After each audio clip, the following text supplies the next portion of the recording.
Hello, everyone, and welcome to our seventh Open Dev Talk on how to get connected car data via REST API using Postman. My name is Anissa Semai. I'm Customer Success Manager at High Mobility. And my name is Yannick Lober. I'm managing the business development team at High Mobility. And today we will talk about our most popular data point, which is the odometer.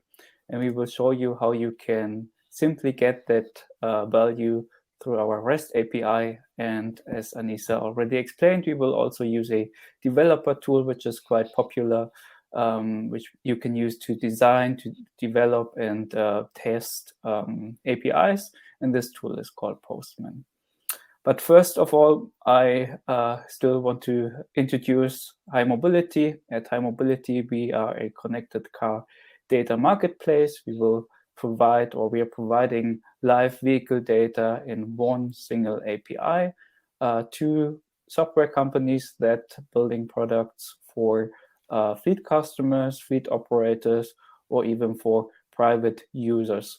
And the big benefit is that there is no additional hardware required. So we don't need a OBD2 dongle or other kind of additional hardware to get the data to you, because we're directly working with the OEMs and their backend systems. Whenever you work with connected car data, you have to consider that not each data point is available for every brand, but luckily the odometer reading is available for all of our brands, and there are many different use cases associated to it. And it's also important to know that each odometer value that we are providing is VIN specific. That means that you always know from which exact vehicle the data is transferred.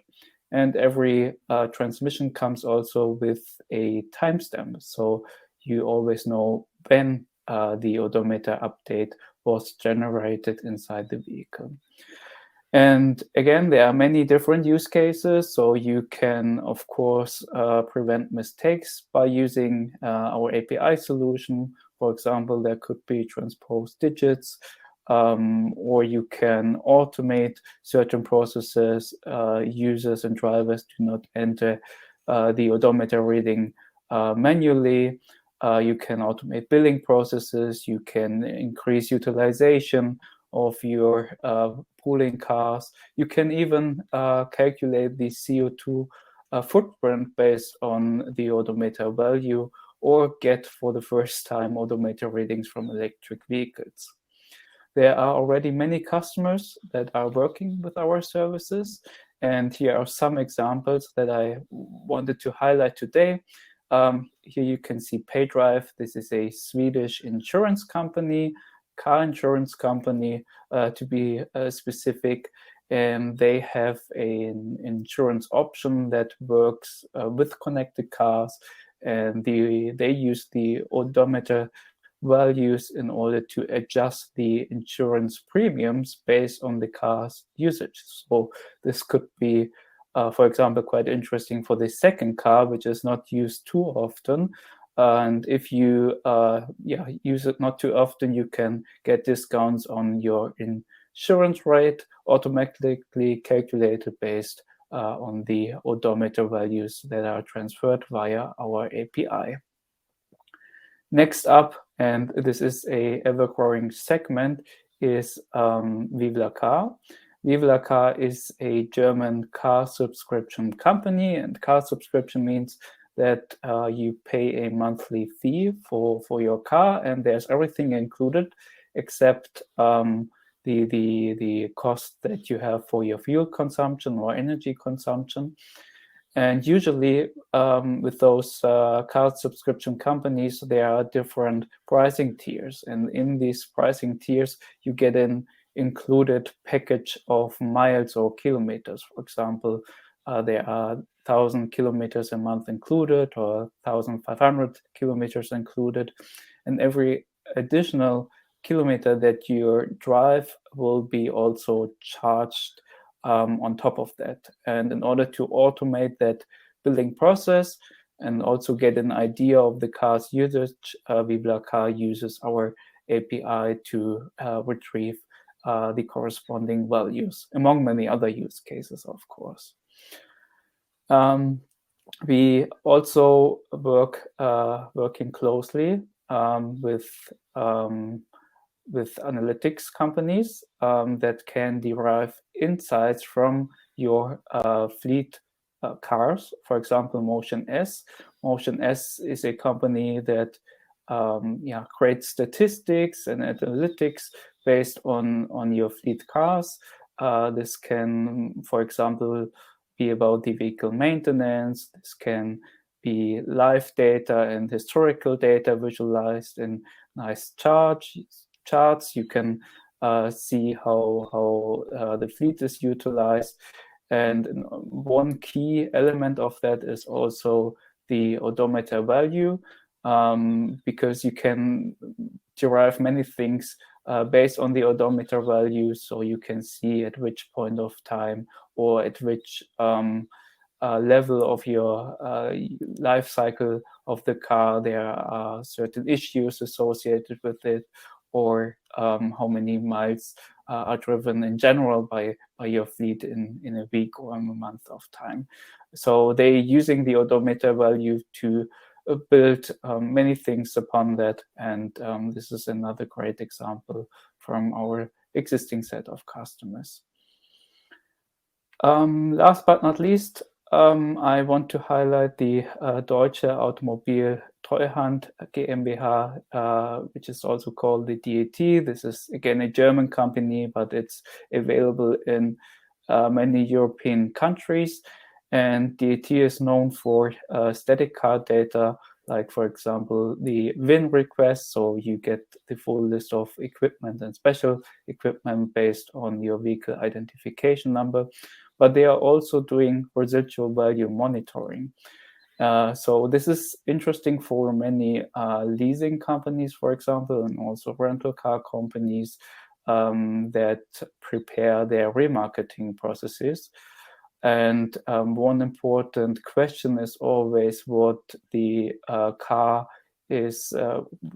value is, and how the car's value will develop within the usage life cycle. So they are providing not only the residual value, but also a residual value forecast. And the most important parameter in order to calculate that is, again, the odometer value. And you also need to have assumptions about the car usage. And this can be perfectly derived from our Auto API. And this is like a perfect tool for, again, leasing companies, car subscription companies, and other fleet operators that care about the residual value development. So you can see there are lots of different benefits and examples how the connected car data can be used, and especially the odometer value or data point. Today, we will show you how you can use the odometer directly in your own application and for your own use case. And we assume that you already know how to create a free account at High Mobility, how to do the data point selection, how to hand in your application, and how to activate and connect your first vehicles. This is no rocket science, but if you have not yet considered those steps, or you are not aware of the things that need to be done for those 4 topics, we highly recommend watching our previous OpenDev talks. Especially, I like to highlight the OpenDev Talk 1, our very first instance of this series, where our CTO Kevin explains like the basic elements of working with connected car data. And then, because today we're talking about a fleet-related use case for retrieving the odometer value, we always also highlight the 5th OpenDev talk, where we explained and demonstrated how you can connect and activate your first vehicles for your own fleet. But that's enough theory. So I will now hand over to my colleague Anissa, and she will start with the more hands-on processes and will demonstrate how you can get the odometer value from a real car. Thanks a lot, Yannick. Yes, so let's start, and I will show you the necessary steps in order to see and visualize the odometer of a real vehicle.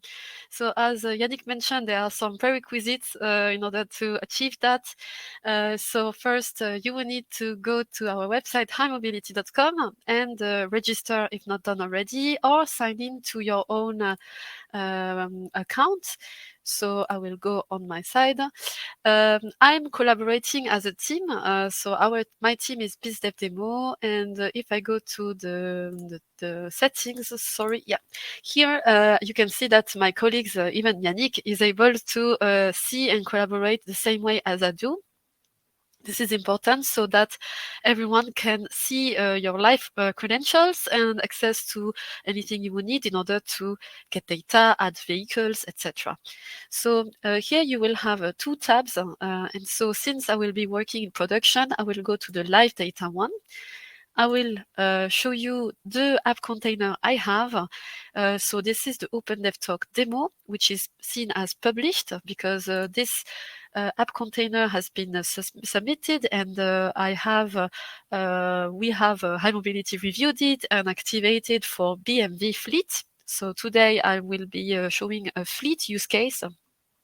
This is why I could previously add a VIN already. So I have now an approved BMW active. And so now that it went through clearance successfully, I can get data from it. So within an app container, you will find necessary information or credentials. The one I used in order to add my vehicle is the Service Account API key. So because this is the rule, whenever you will need to use an endpoint, which is part of our Service Account API, you will need to generate or you will need to use your Service Account API key, which I already did. So this is why I have this one already prepared and set. Something that you will need, of course, and you can find within the Client Certificate tab is the REST API key itself. The information which is also useful is the app ID. You will see where we will need it, and the app URL. So this is the REST API .highmobility.com. So these are the, let's say, the parameters credentials that you will need. Yeah, that's pretty much it in a nutshell. So that I will keep it on site. And next up, what I will do is to set and prepare my Postman. So in order to do that, we have a GitHub where you can find our Postman environment. So this is github.com/highmobility. And here I will search for a repository. And this is where you will see we have the API, the REST API Postman collection. So you have the collection itself and the environment. I will also show you how to set it up and prepare it for production use. So let's open the Postman, our tool, which I think is very good tool since it's free of charge and also replacing some steps we will need in order to get data and make some requests. So here, this is the collection that I already imported. So if you download the collection from our GitHub, you are able to import it in this way. And then you will have here listed all the possible requests you can do, the gets, the endpoints, etc. that we will show you next. Second step would be to prepare our environment. So you have the possibility to download the environment from GitHub, but there is a small tip, which is the following. So if you go to our platform, you will also find on our sandbox environment, so on the build tab, if you have not done it already yet, if you have not tested our simulator and our test environment, you can as well do it. I have now an app container opened, and even there you have the possibility to find the Postman config in the client certificate. But of course, these configs, the environment will be valid for the sandbox environment, and we will need to replace and adjust the credentials, so it will work for our production environment. So it is a possibility, and you will also find the collection itself, so the same as you could find in GitHub. So these two needs to be, of course, imported, and now I will show you how to set it up correctly for your productive app container. So here I have an environment, which is the production one. This is the sandbox one. You will see how it looks like. But what I simply did, I duplicated it, and now I will simply set the values that I need.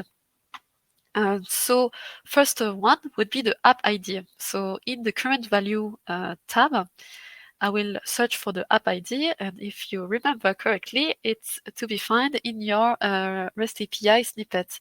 So I will go back to my productive app container, which is this one.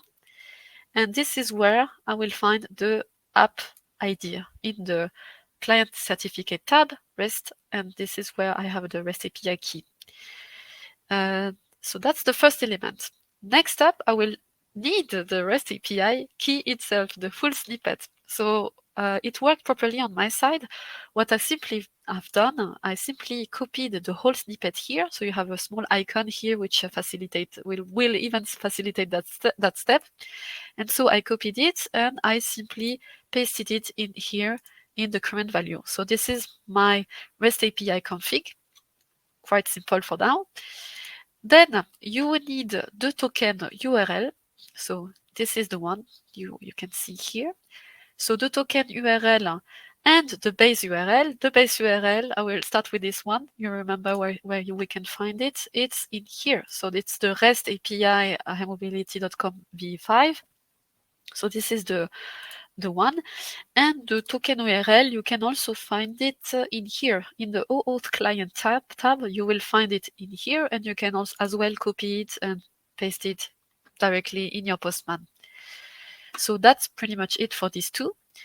And next step, and this is the step where I will need to make a bit more effort, let's say, it's the access token part. The good thing with Postman is that it will generate all the auth token you would need if you do some requests, so you don't need to do it manually. And this is why I also recommend to use Postman for that. The last thing we need is the access token. So I have added my VIN through clearance. I've been following a certain tutorial that I will show you now. And when my car is approved and active within our clearance and got activated successfully, it means that I can get the access token, and so I will be able to retrieve data.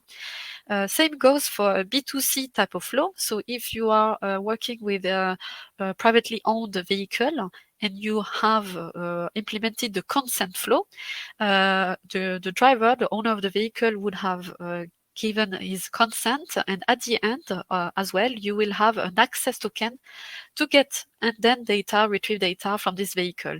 So the goal for both of these use cases is exactly the same, is to have an access token. In order to get the access token, I will show you the full tutorial first. And so in order to get access token, I will be using an endpoint. So I will need an auth token to do that. So since I'm in a fleet and B2B use case, I'm following the fleet clearance tutorial documentation step by step, actually. So first step was I have a production cloud app container, which is the case, which I showed you. I need an auth token. So that is a step that you will find a bit more detailed in our last OpenDev as well. And I used this auth token in order to send my VIN through clearance in order for this VIN to get active. And so this has been already done. So I have now an active VIN.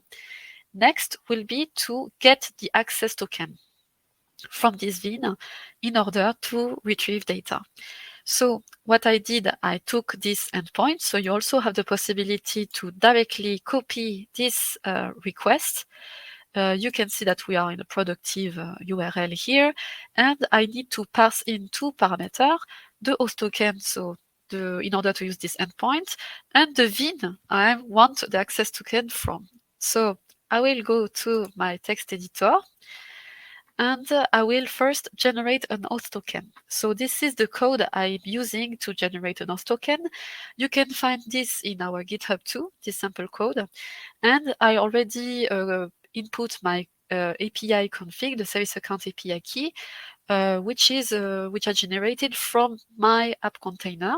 And so I will open my terminal and execute this code in order to get an host token.